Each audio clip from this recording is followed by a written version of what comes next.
उसको एग्जाम को ऐसा स्ट्रक्चर किया गया कि हिंदुस्तान का आदमी उसमें अपीयर ही नहीं कर सकता था। और हर आदमी का जो विरोध होता है वो अपने क्लास से प्रभावित होता है। राज्य ऐसे ही तो बिहेव करता है। जब किसी डीएम से मिलने जाते हो, बाहर सब गनर खड़े हैं, तुम एकदम राइट टाइम ऐसे खड़े रहते हो। लेजिस्लेचर किसका? इंडिया का। उसमें लीगली इंडियंस के लिए कोई जगह नहीं। सबसे पहली इंपॉर्टेंट पार्टी यही थी, ईस्ट इंडिया एसोसिएशन। इन दोनों चुनौतियों से निपटने के लिए उसने भारत एक आदमी भेजा, लॉर्ड लिट्टन। कुछ बात समझ में आती है और वो समझ उनका पूरा जीवन बदल देती है। अंबेडकर मतलब ये आदमी कंपलसरी होना चाहिए। समझ एक दृष्टि है, उसका पढ़ाई से कुछ भी लेने देना नहीं है। कौन सा सिलेंडर खोलना था? CO2 का, इसने ऑक्सीजन का खोल दिया। आग भभकुटी, कुछ नहीं होता पढ़ने लिखने से।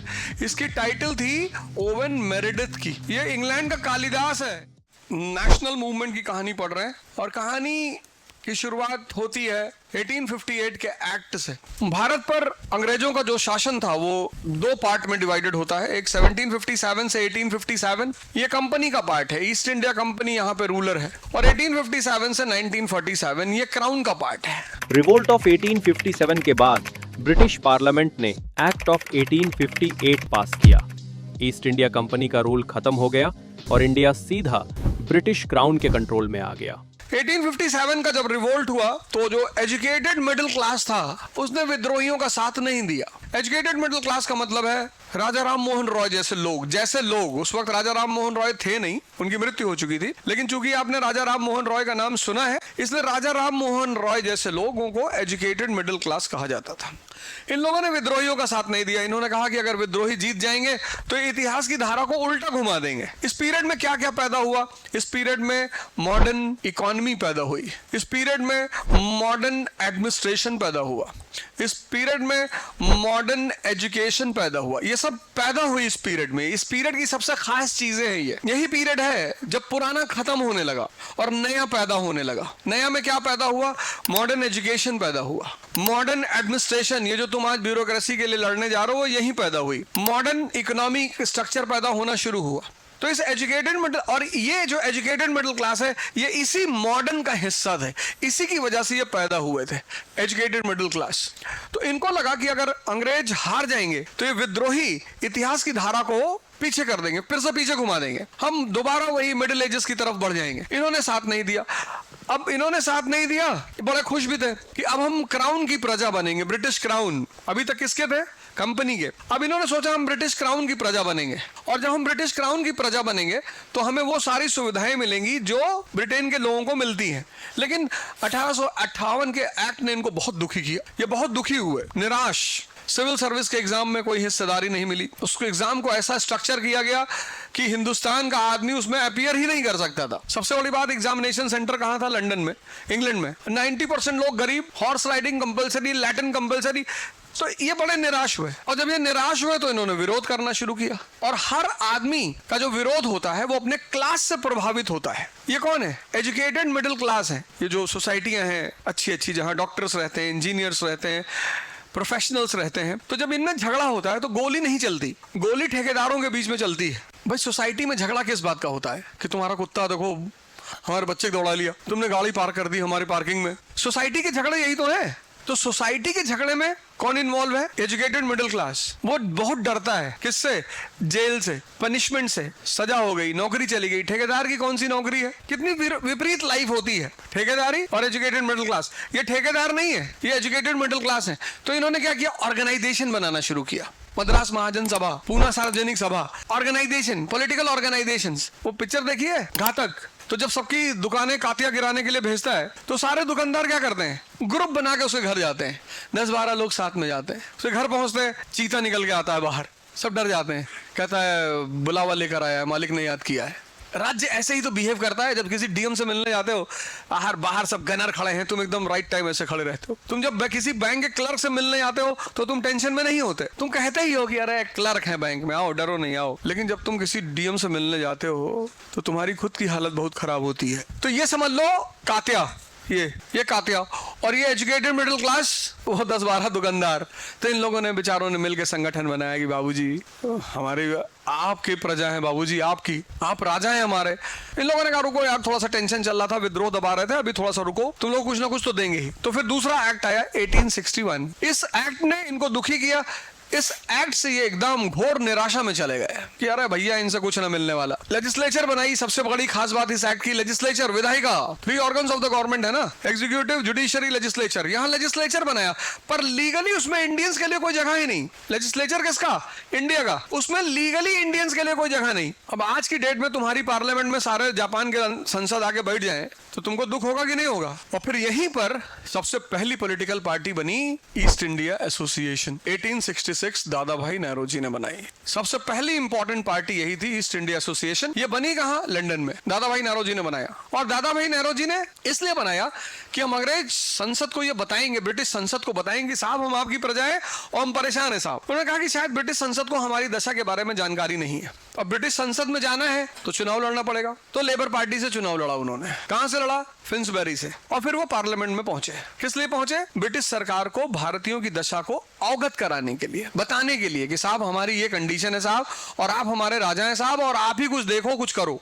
लेकिन जब राजा की इच्छा ही है एक्सप्लॉइटेशन, तो सुन के भी अनसुनी कर देगा। और घटनाएं घटती रही। तो दूसरी सबसे इंपॉर्टेंट पार्टी बनी 1876 में, इंडियन एसोसिएशन, सुरेंद्रनाथ बनर्जी की। ये भारत में बनी। और जिस मुद्दे पर इसने सबसे पहले विरोध किया वो मुद्दा था सिविल सर्विस का मुद्दा। सिविल सर्विस के मुद्दे पे इस पार्टी ने पूरे देश में एक प्रोपेगेंडा किया और कहा कि नहीं, ये जो तुमने उम्र घटाई है इसको फिर से मेंटेन करो। बवाल मचा। ये पुरानी कहानी सुना रहा हूं, फ्लैशबैक में ले आ रहा हूं।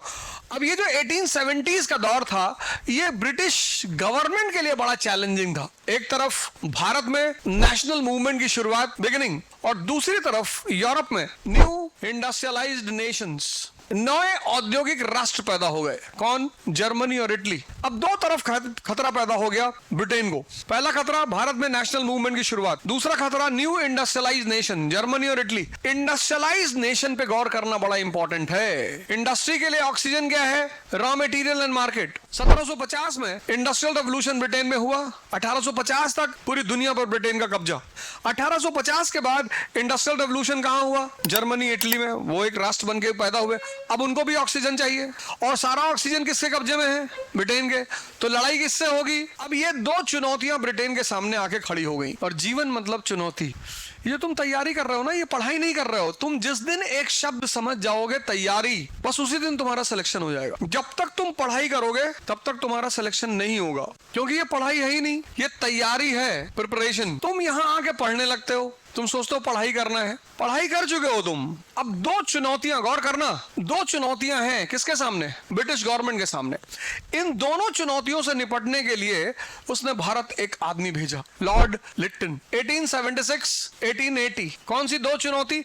पहला चुनौती नेशनल मूवमेंट, दूसरी चुनौती इंडस्ट्रियलाइज्ड नेशंस। ये दो चुनौतियां लिटन के सामने। कुछ लोगों को कुछ बात समझ में आती है और वो समझ उनका पूरा जीवन बदल देती है। एग्जाम्पल, अंबेडकर। मतलब ये आदमी कंपलसरी होना चाहिए, स्कूल में, कॉलेज में कंपलसरी। इस आदमी को एक इतनी जबरदस्त बात पता चली, पर लोग उसकी उस बात को नहीं पकड़ रहे हैं, कुछ और ही पकड़ रहे हैं। इस आदमी ने दुनिया में हर परेशान आदमी को एक मंत्र दिया है, एजुकेशन। इस आदमी ने हर आदमी को, हर वो आदमी, तुम में जितने लोग परेशान है जीवन में, इसने फॉर्मूला दिया इस आदमी ने, एजुकेशन। पढ़ने का फायदा क्या है? जब तुम पढ़ते हो, और अगर सिर्फ पढ़ते हो तो तुम तोता हो गए, पैरट। लेकिन तोते और इंसान में फर्क ये है कि जब वो पढ़ता है तो वो सोचेगा। अगर वो पढ़ने के बाद सोच नहीं रहा है तो उसकी पढ़ाई खत्म। तो जब वो सोचेगा पढ़ के, तो दुनियावी जो ड्रामा है उससे उसको ऊपर उठना पड़ेगा। तुम दोनों काम एक साथ नहीं कर सकते। इसलिए जो बहुत सीरियस आईएएस एस्पिरेंट्स होते हैं उनको लोग पागल कहते हैं, घमंडी कहते हैं, स्वार्थी कहते हैं, जिसको समझ में आने लगती हैं बातें। और समझ एक दृष्टि है, विचार नहीं है। समझ क्या है? एक विजन है, ये तुम्हें दिखाई पड़ेगा। समझ एक दृष्टि है, उसका पढ़ाई से कुछ भी लेने देना नहीं है। अब ये दो चुनौतियां हैंडल करने ये आदमी आया और इसने ऐसे ऐसे काम किए। पहला काम वर्नाकुलर प्रेस एक्ट, दूसरा आर्म्स एक्ट, तीसरा रिडक्शन ऑफ इंपोर्ट ड्यूटीज, चौथा दिल्ली दरबार, पांचवा, reduction in age limit of civil services. छठा, सेकंड एंग्लो अफगान वॉर। किस लिए आया था? दो चुनौतियों को हैंडल करने के लिए, उनको खत्म करने के लिए। खत्म करने के बजाय बढ़ा दिया। भैया यही तो समझदारी है कि अकबर को पता है कि मुझे गुजरात पर कब्जा रखना है किसी भी कीमत पे, तो राजपूतों से दोस्ती रखनी है किसी भी कीमत पे, ऑटोनॉमी देके, सुविधा देके, कुछ भी देके, क्योंकि ये तो राजस्थान में है। राजस्थान मतलब डेजर्ट। डेजर्ट के लिए क्या लड़ना? झोपड़पट्टी में कूदोगी लूटने के लिए, और झोपड़पट्टी का आदमी तुमसे बड़ा लड़ाकू है, क्योंकि उसके पास कुछ खोने को नहीं है। वो सोचेगा तुमको दबा लेंगे तो तुम्हारा ही मोबाइल छीन लेंगे। लेकिन ये बात औरंगजेब को समझ में नहीं आती कि भाई साहब, दक्षिण पे कब्जा रखना है किसी भी कीमत पे, साउथ पे कब्जा रखना है किसी भी कीमत पे, और साउथ पे रखना है तो मराठों से दोस्ती करनी है। यही तो इतिहास है। दूसरे की समझ दिखाकर तुम्हारी समझ को डेवलप करने का माध्यम एक लाइट से दूसरी लाइट को जलाना, यही है एजुकेशन। एजुकेशन अपने आप में क्या है? कैंडल है। जब तुम उसके संपर्क में आते हो, उसको पढ़ते हो, सोचते हो, तो तुम्हारा खुद का दिया जलना शुरू हो जाता है कि अच्छा यार क्या बात। ये देखो, दोनों केस तुम्हारे सामने हैं, अकबर का भी, औरंगजेब का भी। ये कदम उठाया, इंटेलेक्चुअल क्लास नाराज हो गया। ये कदम उठाया, इंटेलिजेंसिया नाराज हो गई। ये कदम उठाया, इंडस्ट्रियलिस्ट नाराज हो गए। ये कदम उठाया, आम आदमी नाराज हो गया। ये कदम उठाया, एजुकेटेड मिडिल क्लास नाराज हो गए। ये कदम उठाया, नेशनलिस्ट नाराज हो गए। आग बुझाने आया था, कौन सा सिलेंडर खोलना था? CO2 का, इसने ऑक्सीजन का खोल दिया। आग भभक उठी, और जब आग भभक उठी, यानी इसके अंदर किस चीज की कमी? नॉलेजेबल बहुत है, ये पढ़ा लिखा आदमी है। कुछ नहीं होता पढ़ने लिखने से। इसकी टाइटल थी ओवेन मेरेडिथ की। ये इंग्लैंड का कालिदास है, पोएट है, एसेइस्ट है, पर किस चीज की कमी है इसके अंदर? समझ की। इसीलिए सबको राजा नहीं बनाया जा सकता।